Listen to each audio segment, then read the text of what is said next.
تم خرچ کرو ان پاکیزہ چیزوں میں سے جو تم نے کمائی کی ہیں۔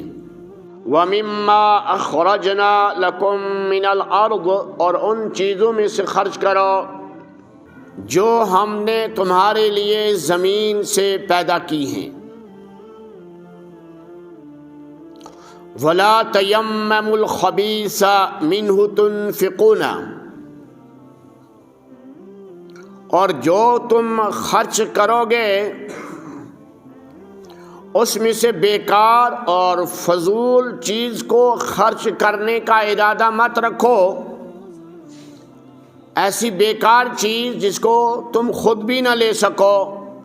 وَلَسْتُمْ بِآخِذِيهِ إِلَّا أَن تُغْمِضُوا فِيهِ، ایسی چیز کہ اگر تمہیں وہ بیکار اور فضول چیز دی جائے، ٹوٹی پھوٹی چیز دی جائے، بیکار چیز دی جائے، تو تم اس کو نہ لو مگر آنکھیں بند کر کے۔ واللہ غنی حمید، اور اللہ تعالی مالدار ہیں، غنی ہیں، حمید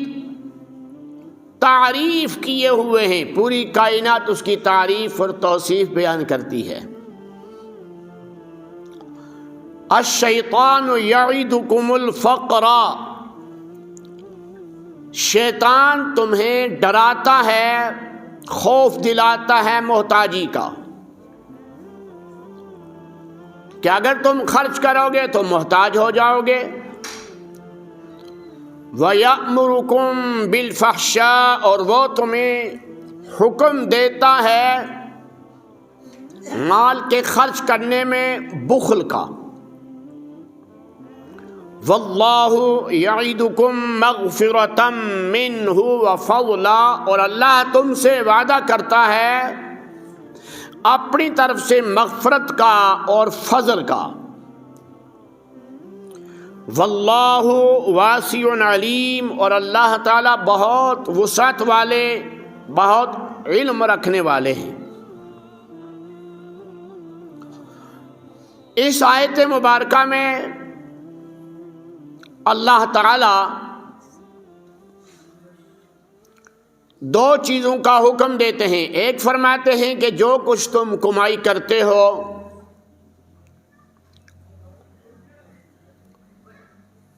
تجارت کے ذریعے سے،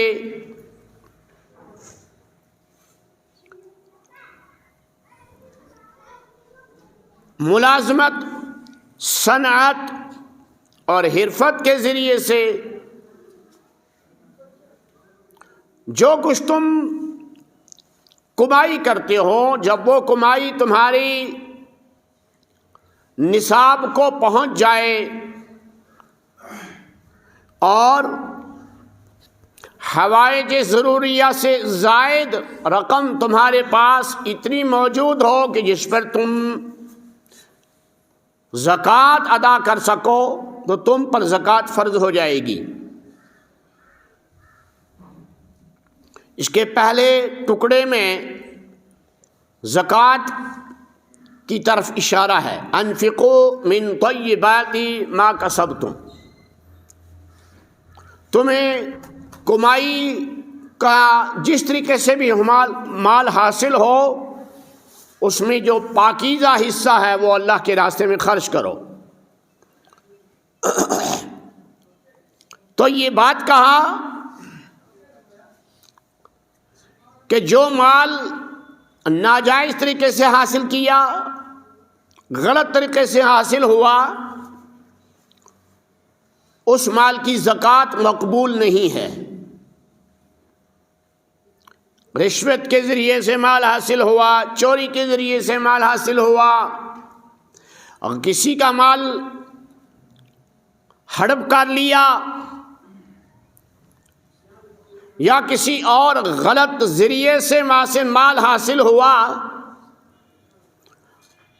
اور وہ مال اتنا بن گیا، جمع ہو گیا کہ اس پر زکوٰۃ فرض، اس مقدار پر زکوٰۃ فرض ہو جاتی ہے۔ اب یہ صاحب زکوٰۃ ادا کرتا ہے تو اس کا مال حرام ہے، حرام مال کی زکوٰۃ اللہ تعالیٰ قبول نہیں فرماتے۔ اس لیے فرمایا انفقوا من طیبات ما کسبتم، تم جو کمائی کر رہے ہو اس کمائی کا جو پاکیزہ تر حصہ ہے اس میں سے تم زکوٰۃ ادا کرو، خرچ کرو اللہ کے راستے میں۔ اور زکوٰۃ کے مسائل، بہت مسائل کتب تفسیر کے اندر، فقہ کی کتب کے اندر، اردو، عربی، فارسی، انگلش، بہت ساری زبانوں میں درج ہیں۔ زکوٰۃ سال میں ایک دفعہ فرض ہوتی ہے، اور زکوٰۃ کے لیے تمام ضروریات خانہ سے علاوہ کم از کم اتنی مالیت موجود ہو جو 7.5 تولہ سونا کی مقدار ہو، برابر ہو، یا 52.5 تولہ چاندی کے برابر ہو، تو اس آدمی پر زکوٰۃ فرض ہو جائے گی۔ جب بھی فرض ہوگی، چاہے زکوٰۃ رمضان کے مہینے میں فرض ہو، شوال میں فرض ہو، ذی قعدہ ذی الحجہ میں فرض ہو، یا سال کے دوسرے مہینوں میں سے کسی بھی مہینے میں زکوٰۃ فرض ہو، تو جب بھی زکوٰۃ فرض ہوگی فوری طور پر زکوٰۃ ادا کر دے۔ کہ زکوٰۃ اسلام کے بنیادی احکامات میں سے ہے۔ اسلام کی بنیاد 5 چیزوں پہ رکھی ہے۔ ان 5 چیزوں میں پہلی چیز توحید باری تعالی اور حضرت رسول اکرم صلی اللہ علیہ وسلم کی رسالت اور نبوت کا اقرار، اس کا قول کرنا، نماز ادا کرنا، قائم کرنا نماز، زکوٰۃ ادا کرنا، رمضان کے روزے رکھنا، اور طاقت کے مطابق حج بیت اللہ کرنا۔ یہ 5 بنیادی چیزیں ہیں اسلام کی۔ اسلام کی عمارت ان 5 بنیادی چیزوں پر قائم ہے، اور ان میں زکوٰۃ ہے۔ جب انسان زکوٰۃ ادا کر لیتا ہے اپنے مال کی، تو وہ بقیہ مال اس کے لیے پاک ہو جاتا ہے۔ زکوٰۃ کے معنی ہی ہے مال کو پاک کرنا، پاکیزگی کے۔ تو ظاہری طور پر تو مال کے ساتھ ناپاکی نہیں لگی ہوتی ہے، صاف ستھرا ہے، لیکن باطنی طور پر جب تک مال کی زکوٰۃ ادا نہیں کریں گے تو مال ناپاک رہے گا۔ یہ باطنی گناہ ہے۔ اگر زکوٰۃ ادا نہ کی تو یہ باطنی گناہ ہے۔ باطنی طور پر جب مال کی زکوٰۃ ادا کر دی جائے گی تو مال پاک ہو جائے گا، اور وہ مال پھر آپ مدرسے میں، وہ مال پھر آپ مسجد میں، وہ مال پھر آپ غریب اور فقراء میں، وہ مال اپنی ذات پر، اپنے عیال پر، اپنے دوست و احباب پر، جس پر خرچ کرنا چاہیں گے کریں گے۔ جب زکوٰۃ ادا کر دی تو ان فرمایا انفقوا من طیبات ما کسبتم، تم خرچ کرو ان پاکیزہ چیزوں میں سے جو تم کماتے ہو۔ آگے فرمایا وَمِمَّا أَخْرَجْنَا لَكُم مِّنَ الْأَرْضِ، اور ان چیزوں میں سے بھی خرچ کرو جو ہم نے تمہارے لیے زمین میں پیدا کی ہیں۔ زمین سے جو پیدا کی چیزیں ان میں بھی اللہ کے راستے میں خرچ کرو۔ اس سے مراد، اس جملہ سے مراد عشر ہے، زمینوں کا جو عشر ادا کیا جاتا ہے۔ عشر اور زکوٰۃ میں تھوڑا سا فرق ہے۔ پہلا فرق، زکوٰۃ کے لیے نصاب کا ہونا لازمی، اور عشر حضرت امام ابو حنیفہ رحمۃ اللہ علیہ کے نزدیک نصاب کا ہونا لازمی نہیں ہے، جتنا نکلے اتنا ادا کرو، اس میں سے ادا کرو۔ دوسرا کہ عبادت، زکوٰۃ صرف اور صرف عبادت ہے، اور عشر کے اندر ایک پہلو ٹیکس کا بھی نکلتا ہے، اور زمینوں کی بھی دو قسمیں، ایک عشری زمینیں اور ایک خراجی زمینیں، جن کا ٹیکس گورنمنٹ کو بھرا جاتا ہے، سرکار کو بھرا جاتا ہے۔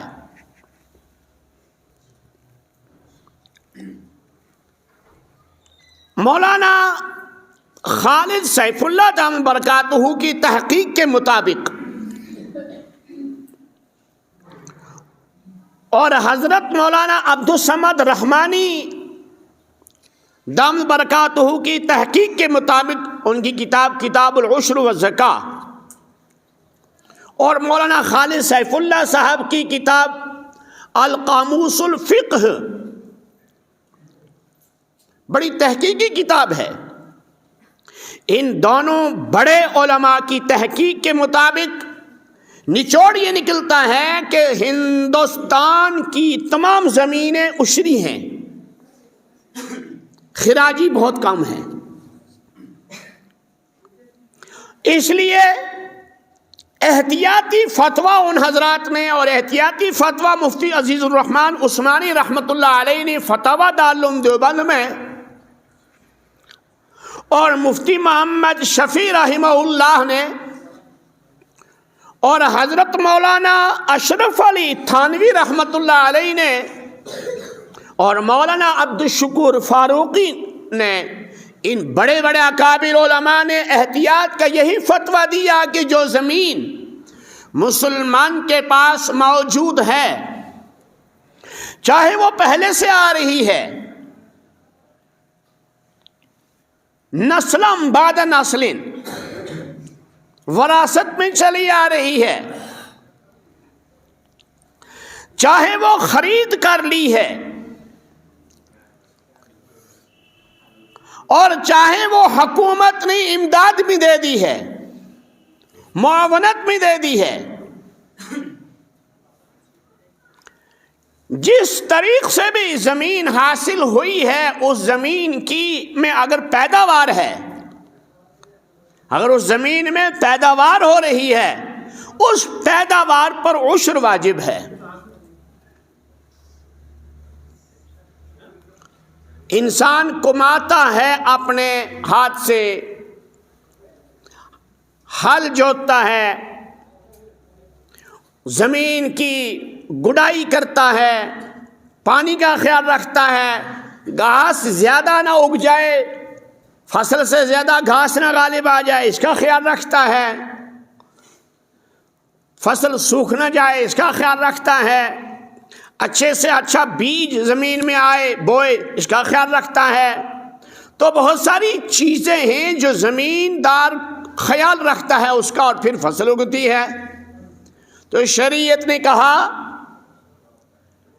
کہ تمہاری محنت ضرور ہے، لیکن اللہ فرما رہے ہیں کہ جب تک میں زمین کو حکم اور آرڈر نہ دیتا، تمہاری کھیتی ہری بھری نہ ہوتی، تمہاری کھیتی میں اناج نہ لگتا، چاہے وہ مکی کی کھیتی ہے، چاہے وہ گندم کی کھیتی ہے، چاہے وہ دہن کی کھیتی ہے، اور چاہے وہ پھلدار درختوں کی کھیتی ہے، کھجور ہے، کشمش ہے، سیب ہے، ناشپاتی ہے، بادام ہے، اخروٹ ہے، یا اور کوئی قسم ہے۔ تو تمہاری محنت تب تک کامیاب نہیں ہوگی جب تک اس میں اللہ کا فضل شامل حال نہ ہو۔ اس لیے اس آیت کے آخر میں ایک جگہ فرمایا واللہ یعیدکم مغفرۃ منہ وفضلا، کہ اللہ تم سے وعدہ کرتا ہے اپنی طرف سے مغفرت کا بھی اور فضل کا بھی، کہ تمہاری کھیتی باڑی میں بڑھاوا ہو جائے گا، اضافہ ہو جائے گا، برکت ہو جائے گی، فضل کا وعدہ بھی فرمایا۔ تو فرمایا کہ زمین میں جو کچھ نکلے، بعض حضرات یہ کہتے ہیں، اور یہ بڑی دین سے دوری کی بات ہے جو میں عرض کرنے جا رہا ہوں، وہ کہتے ہیں مولویوں نے اپنے ہی وہ پیمانے گھڑ لیے ہیں اور اپنے پیمانے گھڑ کر لوگوں کے پاس لے جاتے ہیں، اتنا دینا ہے۔ ایسے آدمی کو بات کرنے سے پہلے سوچنا چاہیے کہ میں شریعت کے خلاف تو نہیں کہہ رہا ہوں۔ یہ ابن ماجہ کی حدیث ہے، حدیث کی ایک بڑی کتاب امام ابن ماجہ رحمہ اللہ کی، سنن ابن ماجہ، اور در مختار میں روایت موجود ہے، اور دوسری فقہ کی اونچی اونچی کتابوں کے اندر یہ روایت موجود ہے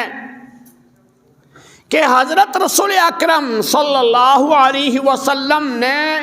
اپنی زبان مبارک سے خود فرمایا، وہ زمین جو بارش کے پانی سے سیراب ہوتی ہے، زمیندار کو اس میں پانی لگانے میں کوئی محنت نہیں کرنی پڑتی، یا دوسری محنت جو ہے وہ کم کرنی پڑتی ہے، ایسی زمین کے فصل میں کمائی جو حاصل ہوگی، جو اناج حاصل ہوگا، جو پھل حاصل ہوگا، اس میں 10واں حصہ عشر واجب ہے۔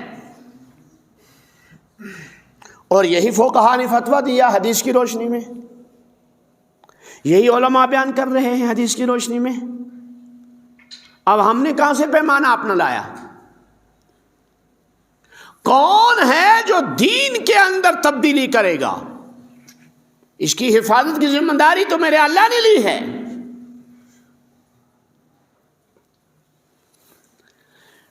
پھر فرمایا اسی حدیث میں دوسرا ٹکڑا کہ آپ صلی اللہ علیہ وسلم نے فرمایا کہ وہ زمین جو کنویں کے پانی سے سیراب کی جاتی ہے، ٹیوب ویل کے پانی سے سیراب کی جاتی ہے، یا ندی سے پانی ڈھو کر اس کو سیراب کیا جاتا ہے، چاہے پھر موٹر لگا کر سیراب کر دیا ہو، یا بالٹیوں میں ڈھو ڈھو کر پانی کو سیراب، پانی سے کھیتی کو سیراب کیا جا رہا ہو، جون سے بھی صورت ہو۔ ہر ایک کے آدمی کے پاس موٹر بھی نہیں ہوتا ہے، ٹھیک؟ تو آپ صلی اللہ علیہ وسلم کے عالی فرمان کا مفہوم یہ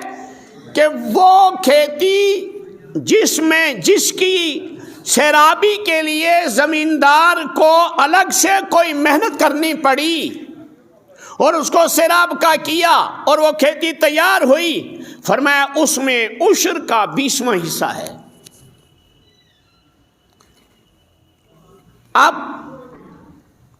حضرت امام ابو حنیفہ رحمت اللہ علیہ کا مسلک کہ عشر کی مقدار کیا ہے، امام صاحب رحمت اللہ علیہ ایک حدیث سے بھی استدلال کرتے ہیں کہ ایک حدیث میں آیا کہ آپ صلی اللہ علیہ وسلم نے فرمایا جو کچھ زمین سے نکلے اس میں عشر ہے، ما خرجت الارض فیہ عشر، جو کچھ زمین نکالے اس میں عشر ہے، وہ کم مقدار میں ہو یا زیادہ مقدار میں ہو۔ ایک تو اس حدیث کو امام صاحب رحمت اللہ علیہ نے سامنے رکھا، اور دوسرا قرآن کریم کی جو آیت وَمِمَّا أَخْرَجْنَا لَكُم مِّنَ الْأَرْضِ، اور اس میں سے جو ہم نے تمہارے لیے زمین سے نکالا، یہاں کوئی مقدار متعین نہیں کی، ما جو بھی، چاہے وہ قلیل مقدار ہی میں کیوں نہ ہو۔ حضرت امام ابو حنیفہ رحمت اللہ علیہ فرماتے ہیں کہ عشر واجب ہے، گویا کہ بڑے امام صاحب امام اعظم امامنا امام ابو حنیفہ رحمۃ اللہ علیہ کے ہاں عشر کی مقدار نہیں ہے، نصاب نہیں ہے۔ لیکن ایک دوسری حدیث میں جس میں یہ روایت آئی ہے، یہ بات آئی ہے کہ آپ صلی اللہ علیہ وسلم نے فرمایا کہ زمینی پیداوار میں جو غلہ 5 وسق کی مقدار میں پہنچ جائے، 5 وسق کی مقدار میں، اس پر عشر واجب ہے۔ اس دلیل کو، اس حدیث کو لے کر حنفی علماء کرام ہی، جن میں قاضی ابو یوسف رحمۃ اللہ علیہ اور حضرت امام محمد رحمۃ اللہ علیہ، یہ امام ابو حنیفہ رحمۃ اللہ علیہ کے مایہ ناز شاگرد ہیں، محقق شاگرد ہیں۔ سیدنا عبداللہ ابن مبارک رحمۃ اللہ علیہ اور اس دور کے دوسرے علماء فرماتے ہیں کہ فقہ حنفی کی بنیاد جو ہے، بنیاد 3 ستون ہیں۔ فقہ حنفی کی بنیاد 3 ستون ہیں جو مضبوط ترین ہیں، جن میں امام ابو حنیفہ رحمۃ اللہ علیہ، قاضی ابو یوسف رحمۃ اللہ علیہ اور امام محمد رحمۃ اللہ علیہ۔ تو امام محمد اور قاضی ابو یوسف اس حدیث کو لے کر فرماتے ہیں کہ 5 وسق جس کھیتی سے غلہ برآمد ہو، 5 وسق اس کھیتی کی مقدار، اس کھیتی کے پیداوار پر عشر واجب ہے۔ وہ 5 وسق آج کے اوزان کے مطابق 653 کلو گرام بنتا ہے۔ تو گویا کہ قاضی صاحب رحمۃ اللہ علیہ کا اور امام محمد رحمۃ اللہ علیہ کا فتویٰ حضرت امام رحمۃ اللہ علیہ سے مختلف ہو کر یہ سامنے آیا کہ جب 653 کلو مقدار میں غلہ برآمد ہو جائے گا تو عشر واجب ہے۔ لیکن حضرت امام ابو حنیفہ رحمۃ اللہ علیہ فرماتے ہیں کہ نہیں، اس میں فقیر کا نقصان بھی ہے، جو امت کے محتاج آدمی ہیں، ضرورت مند بھی ہیں، ان کا نقصان بھی ہے۔ اس لیے کہ حرد تو ایسی چیز ہے، آج حرد چل رہا ہے، حرد تو ایسی چیز ہے کہ رنڈی کے گھر میں بھی منڈی، یہ مقولہ مشہور ہے، بیوہ کے گھر میں بھی غلے کی منڈیاں لگی ہوتی ہیں، یعنی جو غریب سے غریب ہوتا ہے وہ بھی اپنی کھیتی سے کچھ نہ کچھ نکال کر اپنے صحن میں ڈھیر کر لیتا ہے۔ تو ایسے فقراء بھی ہیں جن کو کھیتی نام کی کوئی چیز ہی نہیں ہے۔ تو اس لیے امام ابو حنیفہ رحمۃ اللہ علیہ فقراء کا خصوصی خیال رکھتے ہوئے فرماتے ہیں کہ جو کچھ بھی زمین سے برآمد ہو اس میں عشر واجب ہے۔ اسی لیے حضرت امام ابو حنیفہ رحمۃ اللہ علیہ فرماتے ہیں وہ لکڑی جیسے بانس کی لکڑی ہے یا کوئی اور قسم کی لکڑی جو کھیت میں لگائی جاتی ہے، جس سے زمیندار کو بعد میں نفع پہنچے گا، فائدہ پہنچے گا، اس لکڑی کے پیداوار میں بھی عشر لکھا ہے امام ابو حنیفہ رحمۃ اللہ علیہ نے۔ البتہ اس میں حضرت امام شافعی رحمۃ اللہ علیہ اور دوسرے مسلک کے علماء جو ہیں وہ فرماتے ہیں کہ لکڑی میں، بانس وغیرہ میں اور اس طریقے سے سبزی میں، یعنی وہ چیز جو ناپائیدار، جو زیادہ دیر رہنے والی نہیں ہے، ایسی چیزوں میں امام شافعی رحمۃ اللہ علیہ کے ہاں عشر واجب نہیں ہے۔ اور وہ ایک حدیث میں سے استدلال بھی فرماتے ہیں کہ لیس فی الخضروات عشر،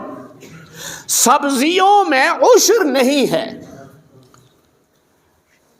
دوستو، مقدار بھی عشر کی سامنے آ گئی، اور عشر کی اہمیت قرآن کے آئینے میں اور خود حضرت رسول اکرم صلی اللہ علیہ وسلم کی احادیث مبارکہ کے آئینے میں اہمیت بھی ہمارے سامنے آ گئی۔ اب یہ دیکھنا ہے کہ اس کے مستحقین کون ہیں۔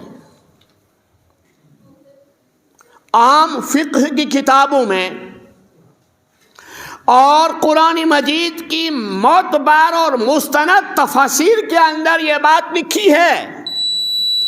کہ عشر کے پیداوار کے مستحق بھی وہی لوگ ہیں جو زکوٰۃ کی پیداوار کے مستحق ہیں۔ معاشرہ میں غریب، مفلوق الحال، فقیر، محتاج قسم کے لوگ اس کے مستحق ہیں، اور وہ دینی ادارے